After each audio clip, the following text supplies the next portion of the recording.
కార్తీ, నీకు 5కి 4 వచ్చాయి కదా, ఎలా వచ్చు? నీకు అన్ని రావు కదా. నా పైనుంచి అక్కడ నుంచి స్లిప్ చింగిపోయి కింద పడింది గోడ మీద. ఆ తర్వాత నేను ఒక మిషన్ నొక్కా, ఓఎన్జి 1 నా బ్రెయిన్ లోకి వెళ్ళాయి. వెళ్ళి నాకు చెప్పాయి, నేను రాసా. పైనుంచి స్లిప్ పడిందా నీ మీద? నా మీద కాదు, కింద ఒక బెంచ్ మీద, కింద బెంచ్ కదా ఒక కృష్ణుడిని అది నొక్కాను కానీ ఓఎన్జి 1 నా బ్రెయిన్ లోకి వెళ్ళి అప్పుడు తెలుసుకున్నా. తెలిసేసుకున్నావు? ఎలా తెలుసుకున్నావు? అంటే ఆ మిషన్ నొక్కాను కానీ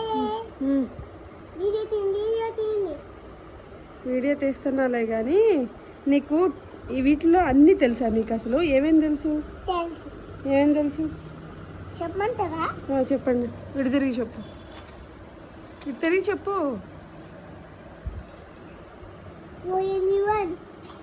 ఇటు తిరిగి చెప్పవా? చూడకుండా చెప్పవా? మరి ఎస్టీలో మరి 5కి 4 ఎట్ట వచ్చినాయిరా? ఎస్టీలో 5కి 4 ఎలా వచ్చినాయి? అదే ఏ విధంగా తెలుసుకున్నావు? ఇటు తిరిగి చూస్తే కరెక్ట్గా తెలుసుద్ది. వాళ్ళకి రాదా ఏంటి? చెప్పు, నువ్వు ఏ విధంగా తెలుసుకున్నావు చెప్పు. ఇలా 5 సర్లే, నువ్వు ఏ విధంగా తెలుసుకున్నావు చెప్పు.